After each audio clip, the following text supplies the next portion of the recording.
Yo, what's up mga gar? So matagal-tagal tayo hindi nakagawa ng vlog kasi medyo busy sa barko. So sa vlog na to, papakita ko sa inyo kung paano nga ba umiikot yung araw namin at kung paano namin tinatawid yung kontrata namin. Usually mga gar, nagsisimula yung araw namin ng alas 6 ng umaga. So 7:30 nga pala yung duty natin ngayon. So gumising tayo ng umaga para makapag-ayos at para makahabol tayo sa breakfast. So tara!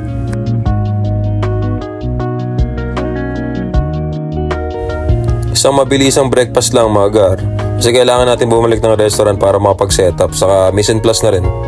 Yan yung mission plus natin ng umaga. So pagsasama-samahin lang natin yan para lapag-lapag na lang. C-day nga pala ngayon. So pagkatapos ng breakfast kakain lang tayo ng lunch. Tapos babalik na rin tayo para sa lunch duty. Actually mga gar, hindi mo rin naman papapansin yung oras ng trabaho Kasi sobrang busy. Tulad nito, lunch na. Tapos maya-maya papasok na naman ang dinner. So gano'n lang naman yun. Since dinner yung pinakamahalagang service namin, so kailangan presentable tayo mga gar. Saka pinakamahalaga, pogi tayo, yan. Bago nga pala nag-i-start yung service namin, meron kami mga meeting o tinatawag na master.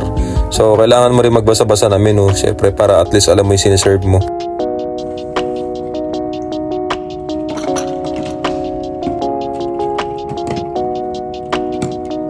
Broken hours nga pala kami dito. So masasanay ka na lang din na papasok ka, mag-out, papasok, mag-out, clock in, mag-out, clock in, mag-out. Ulit-ulit no, nakakayamot.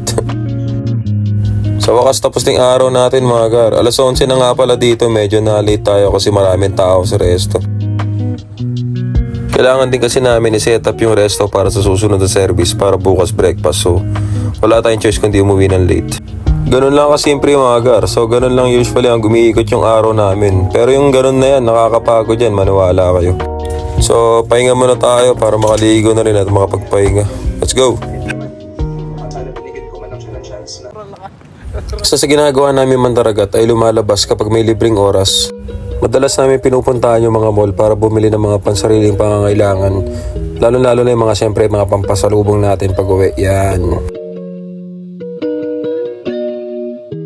By the way mga gar, since nakasale nga pala yung Zara, so pinasok na rin namin para makapamili ng mga damit. So tumingin-tingin na nga rin ako ng mga t-shirt since mura lang naman si ate na mamanggaw. So pili-pili muna tayo dyan. Kung hindi mo ko-convert sa peso, hindi ka na rin lugi sa size Damputin na rin natin to, tas trabayaran na natin sa counter. Meron nga rin palang ginaganap dito na monthly bingo na sa halagang €5, pwede ka manalo ng 2,000 pounds. Yo, what's up? Bingo tayo mga gar.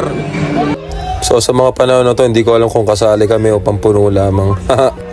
Yon, may nanalo na. Kala mo nanalo ng wawawin, no?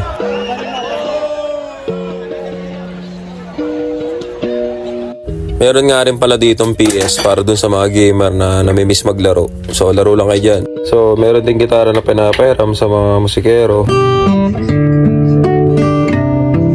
Angas! Since malaking community ng Pilipino dito, mawawala ba naman yung hilig natin sa pagbibidyo, okay? So meron yan weekly.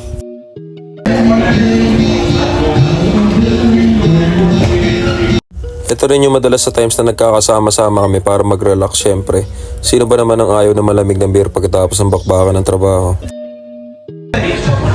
Yo, so by the way mga gar, nakakuha nga pala tayo ng lunch off ngayon. So tara, quick tour ko kayo sa Portugal.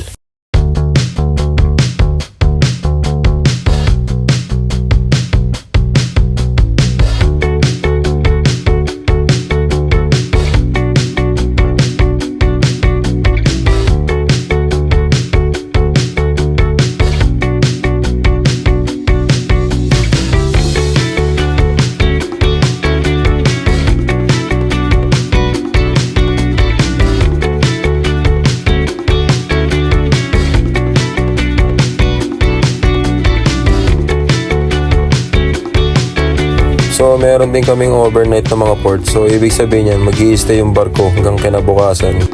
Isa to sa pinaka-inaantay ng mga crew kasi ito lang yung time na nagkakasama-sama kami lahat na hindi iniisip yung oras ng pasok. Tapos tamang kulitan lang kami, tapos kumakain, syempre umiinom.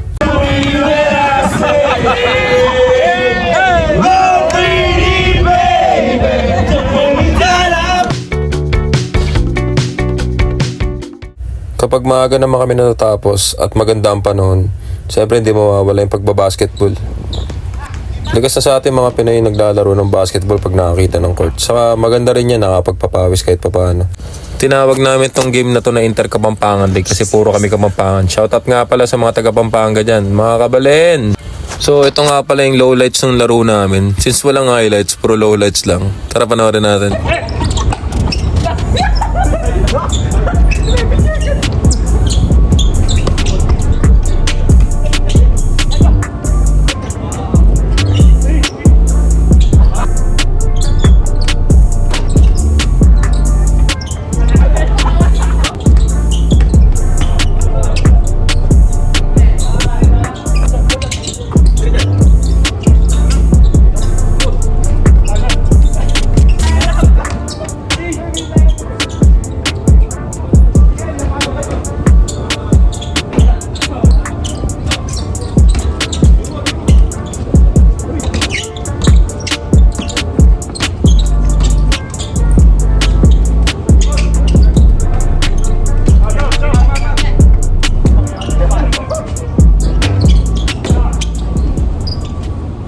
Gaya nga nasabi ko sa iba kong vlog, kahit gaano kahirap ang buhay dito sa barko, kahit na pinupudpud ang pasensya mo sa paulit-ulit at mabibigat na trabaho, tayong mga Pinoy hindi naubusan ng paraan para ngumiti at maging masaya.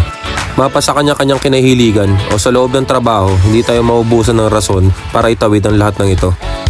So paano Gar? Isang panibagong umaga na naman. Panibagong araw para magsumikap. Panibagong bukas para humarap sa pagsubok at tuparin lahat ng mga pangarap. Yung pagbabarko parang araw lang yan. Araw-araw ka man lumubog ay paniguradong aahon ka rin. So huwag niyo kalimutang mag-like, follow and share. At lagi niyo kaming samahan sa aming biyaheng dagat.